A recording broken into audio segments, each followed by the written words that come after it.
Learn to pray the Lord's Prayer the right way. Teaching by Paul Yonggi Ch. Let me ask you something that might be uncomfortable. What if the prayer you've been repeating your entire life is a prayer you've never actually prayed? What if the most famous words in the history of humanity, words that billions of people have spoken, were mostly spoken without the person truly understanding what they were saying? I'm not talking about a different prayer. I'm talking about the Lord's Prayer. The Our Father. And here's what shocks me, even after decades of ministry, most people who say this prayer every single day, have no idea what they are actually declaring. They know the words, but they don't know the meaning. And that difference, between knowing the words and knowing the meaning, is the difference between a religious ritual and a transformational conversation with God. Today, I want to walk you through 4 truths hidden inside the most well-known prayer in the world. Truths that changed my prayer life. Truths that have changed the lives of thousands of people I've had the privilege to minister to across 5 continents. And I believe, if you stay with me to the end, these truths have the power to change yours too. When Jesus began this prayer with the words, "Our Father who art in heaven," he was not simply opening with a polite greeting. He was dismantling the most destructive lie that religion had built around God. Think about this for a moment. For generations, people had been taught, either explicitly or implicitly, that God was distant, unapproachable, that he existed behind a veil, behind ceremonies, behind systems of rules and requirements. You could speak about him, but you couldn't speak to him. Not really. And then Jesus stands up and says, "Father." One word. And yet it contains an entire theology. Because the word Father is not a theological concept. It is a relational reality. When a child calls out, "Father," she doesn't prepare a speech. She doesn't clean herself up first. She doesn't wonder if she deserves to be heard. She simply calls, and she trusts that she will be answered. That is the posture Jesus was teaching us to have before God. Now let me ask you this, and I want you to be honest with yourself. When you think about God right now, what image comes to your mind? A judge on a throne, evaluating your performance? A distant creator, too busy with the cosmos to care about your problems? Or, a father, who already knows your name, who already sees your situation, who is already leaning in to listen? The image you carry determines everything about how you pray. If you believe God is a distant judge, your prayers will be timid. You will hesitate. You will clean up your language. You will feel unworthy before you even begin. But if you understand that He is Father, everything changes. You stop performing. You start talking. I remember a letter I received during one of my crusades in the United States. A woman wrote to me about her divorce, a long and painful one, and about the exhausting journey of raising her children alone. What struck me most in her letter was not the pain she described, but the loneliness. She wrote, "I feel like there is no one truly on my side." And as I read those words, I thought of the millions of people, not just children without fathers, but adults, who walk through this world carrying that exact same feeling. The feeling that they are fundamentally alone. And I realized, that feeling is the direct result of not understanding those 2 words. Our Father, because the moment you truly grasp that God is your Father, not metaphorically, not poetically, but as a living spiritual reality, the loneliness loses its grip. You are not an orphan in this universe. You belong to someone. And that someone is the creator of everything that exists. But there's something even deeper here that I want you to understand. The reason Jesus could teach us to call God Father is because he came to restore something that was broken. In the beginning, when God created Adam and Eve, there was a living communion between Creator and creation. There was no barrier, no distance, no shame. God would walk with them. He would speak to them. It was not a formal relationship, it was a family relationship. But when sin entered, something was shattered. Not just a moral rule was broken. A spiritual connection was severed. And from that moment, humanity has been living with a deep restlessness that no amount of success, pleasure, or achievement has ever been able to fully satisfy. Have you ever noticed that? You can accomplish something you worked toward for years, and within days, sometimes within hours, the satisfaction fades. And that quiet question returns, asterisk, is this all there is? Asterisk, that is not a psychological problem. It is a spiritual diagnosis. The human spirit was created for communion with God. And when that communion is absent, nothing else can fully fill the space. Jesus came to restore exactly that. He came to open the door, to bring us back into the relationship that was lost. And when he did, he gave us the right to say a word that no amount of religious achievement can earn, Father. Part 2, the problem behind all your problems. Now I want to tell you something that may challenge the way you've been thinking. Most people, when they pray, they bring God their external problems. Financial pressures. Relationship difficulties. Health concerns. Career decisions.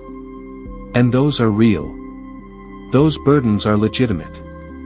I have counseled people crushed by debt, devastated by broken marriages, afraid of diagnoses they had just received. I never minimized the weight of those struggles. But after decades of ministry, walking with hundreds of thousands of people through their greatest crises, I have come to see something that most people miss entirely. Behind almost every external problem, there is a deeper spiritual problem that was never addressed.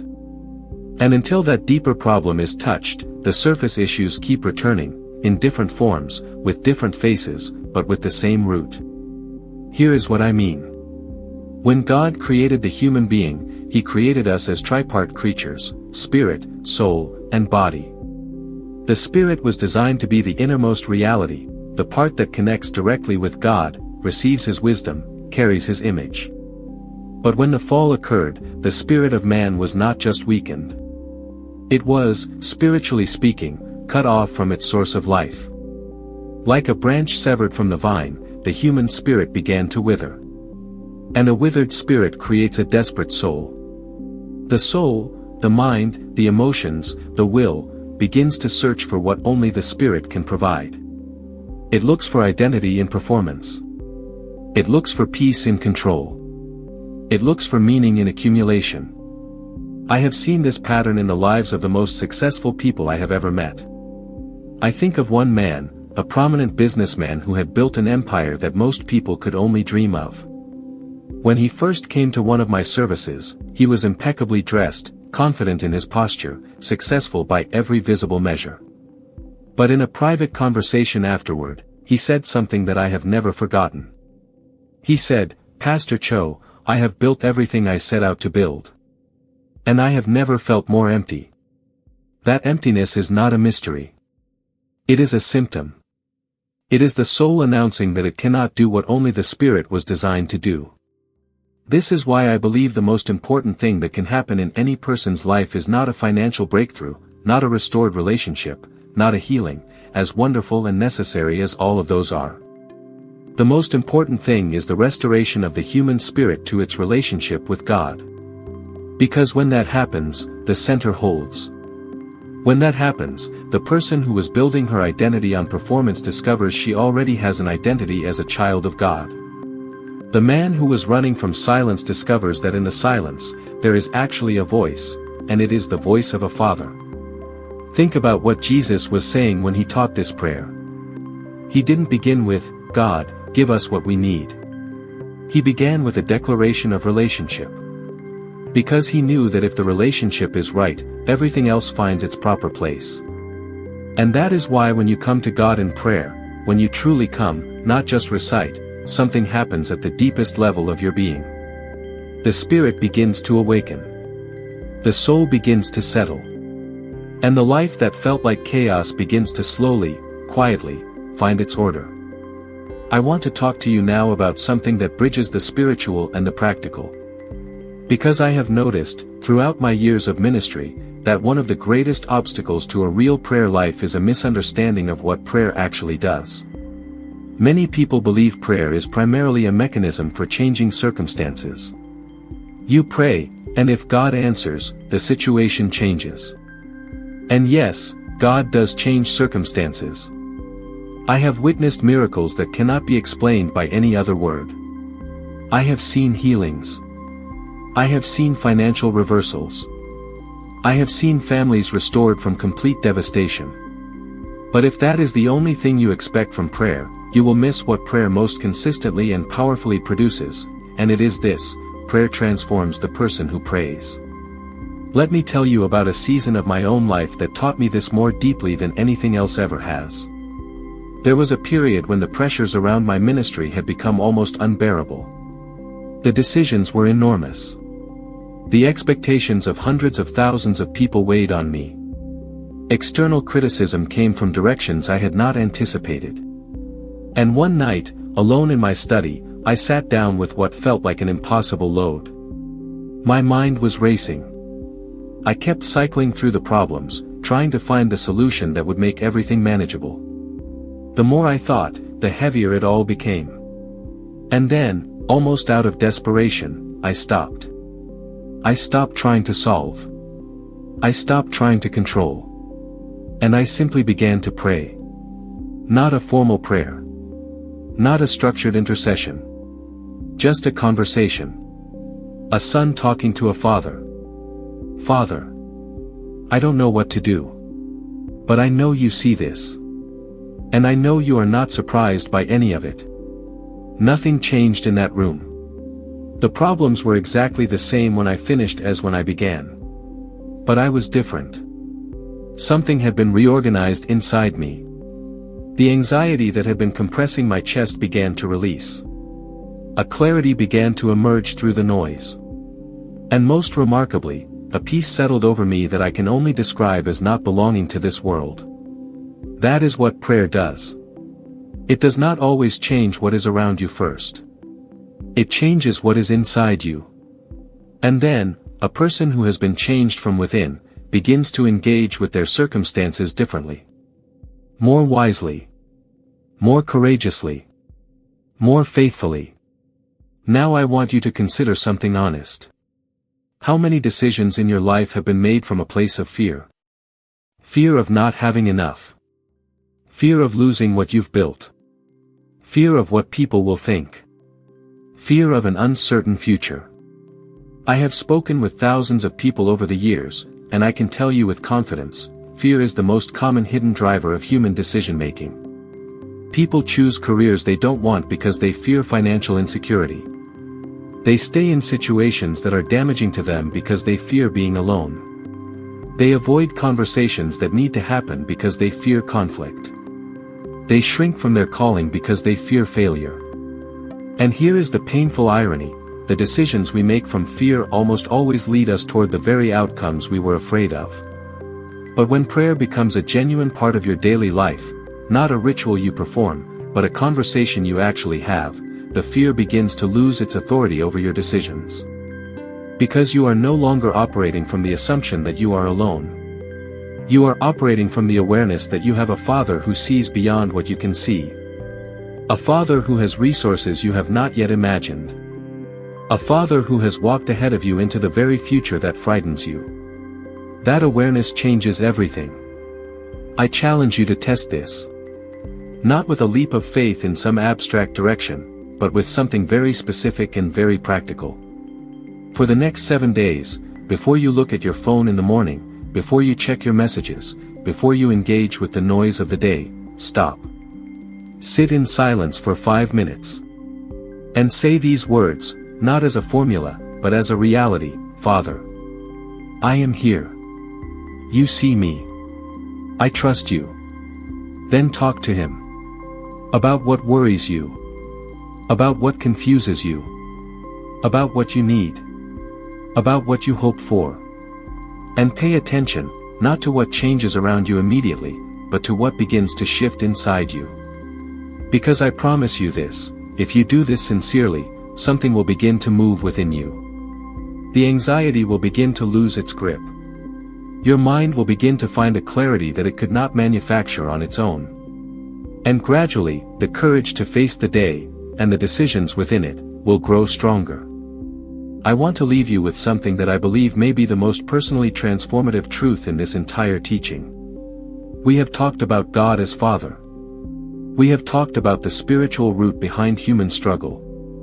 We have talked about what prayer does to the inner life of a person. But now I want to talk about you. Specifically, I want to talk about who you are when you understand this prayer. When Jesus taught us to say, Our Father, he was not just describing who God is. He was describing who we are. We are children of God. Now I know those words are familiar. Perhaps too familiar. We've heard them in church, read them on cards, seen them on walls. But I want to ask you, have you let them become real to you? Have you allowed yourself to actually believe that? The creator of this universe, the one who spoke galaxies into existence, who designed the intricate complexity of every living thing, actually regards you as his child. Because here is what I have observed across a lifetime of ministry: most people live far below the identity they have been given. They live as if they are beggars, when they have been declared heirs. They live as if they are strangers, when they have been welcomed as family. They live under the weight of shame, when they have been given the garment of grace. And the reason this happens, in most cases, is not a lack of theological knowledge. People know the doctrine. They can say the words.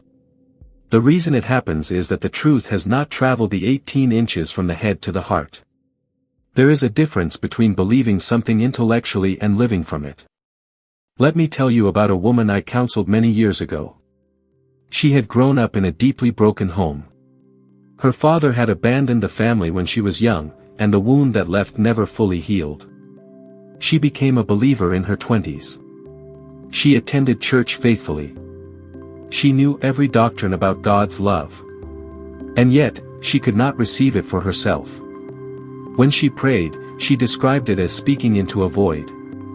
She said she always felt like she was on the outside of something, pressing her face against the glass, watching others experience what she couldn't. I spent time with her in prayer and in conversation, and slowly, something began to emerge. Her image of God had been shaped, without her realizing it, by her experience of her earthly father. Distance. Absence. Disapproval. And so, no matter how many times she read the words, God is your Father, her spirit could not receive them, because her subconscious immediately translated them through the grid of her own experience. We worked through this together. Not quickly. Healing rarely is quick. But I watched, over time, as something began to genuinely shift. She began to understand that God's fatherhood is not a reflection of human fatherhood.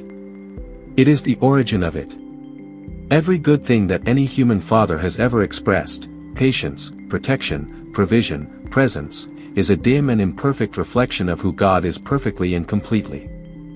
And as she began to receive that, not just know it, but receive it, her prayers changed. They became real. They became conversational. The void disappeared, and in its place was connection. She told me something toward the end of our sessions that I have carried with me ever since. She said, I finally understand why Jesus told us to start with Father. Because once you know who He is to you, everything else in the prayer makes sense. She was right. Once you know He is Father, you can ask boldly, because you know He is generous. Once you know He is Father, you can surrender, because you know He is trustworthy. Once you know He is Father, you can forgive, because you have experienced forgiveness yourself. Once you know He is Father, you can face the storms, because you know you are not facing them alone. The entire architecture of the Lord's Prayer rests on that foundation. Father. Without it, the prayer is just words. With it, it becomes a portal. I want to bring everything together now, and I want to do it by taking you through a different way of praying the Lord's Prayer. Not a recitation. A revelation. When you say, Our Father who art in heaven, you are not beginning a religious exercise. You are declaring your identity. You are reminding your spirit of who you belong to. You are choosing, in that moment, to see yourself not as a helpless human being at the mercy of circumstances, but as a child of the Most High God. When you say, Hallowed be your name, you are reorienting your entire perspective. You are choosing to acknowledge that there is something, someone, greater than your problems, greater than your fears, greater than the pressures that are trying to define this day. You are saying, before I ask for anything, I want to acknowledge who you are. When you say, your kingdom come, your will be done, on earth as it is in heaven, you are doing something profoundly courageous. You are releasing your grip on outcomes. You are saying, not my agenda, Father. Yours. And that is not a prayer of defeat. It is a prayer of trust. It is the most liberating thing a human being can say, because it means you no longer have to carry the weight of controlling everything. When you say, give us this day our daily bread, you are choosing dependency over self-sufficiency. And this is not weakness. This is wisdom. Because the person who knows how to receive from God is not diminished, she is resourced in a way that no human strategy alone can match. When you say, forgive us our trespasses, as we forgive those who trespass against us, you are engaging in a spiritual exchange that has the power to break chains that have bound you for years. Unforgiveness is not just a moral failure, it is a prison. And this part of the prayer is the key. When you say, lead us not into temptation, but deliver us from evil, you are acknowledging your own vulnerability, and that is strength. The person who knows she needs guidance will receive it. The person who believes he needs no protection will walk straight into the danger he denies. And when you close with, for thine is the kingdom, the power, and the glory, forever, you are ending where you began. In worship. In acknowledgement. In wonder. You are saying, none of what I just prayed was about building my kingdom. It was all within the context of yours. Do you see how different this is from a recitation? This is a complete transformation of perspective. Every single phrase, when understood, rewires something in the human heart. And this is why I have spent my life teaching people not just to pray, but to understand what they are praying. Because a prayer that is understood becomes a prayer that is lived. Before you move on to the next moment of your day, I want to leave one single truth echoing in your heart. The Lord's Prayer does not begin with a request. It begins with a relationship. Jesus did not start with, give us, or, deliver us. He started with something that makes every request and every deliverance possible, our Father. That is not just a poetic opening. It is the entire foundation. When you know He is Father, you pray differently. When you know He is Father, you live differently. When you know He is Father, you face your future differently. The problems of your life don't disappear when you grasp this truth. I want to be honest with you, they don't. Life continues to bring its challenges, its uncertainties, its painful moments. But the way you walk through those moments changes completely. Because you no longer walk through them as someone without a father. You walk through them as a child who is known. Who is seen. Who is loved beyond any measure of human understanding. And that singular reality, has the power to transform not just how you pray, but how you live every single day. Perhaps you have been repeating this prayer for years, and today is the first time you are truly hearing it. That is not a coincidence. This is where your next chapter begins. If you want to continue growing in this understanding, if you want to go deeper into the wisdom hidden inside these words that Jesus taught, then I want to invite you to watch the next video waiting for you on your screen right now. Every day, just one step further. Every day, just one truth deeper. Every day, just 1 degree closer to the life of faith you were created to live. Because here is what I have learned over a lifetime of walking with God, the person who decides to grow, even just 1% each day, will look back after 1 year and barely recognize the person they used to be. Thank you for walking with me through this truth today. I will see you in the next video. Script based on the teaching of Yonggi Ch, adapted for English video narration, estimated runtime, 20 minutes.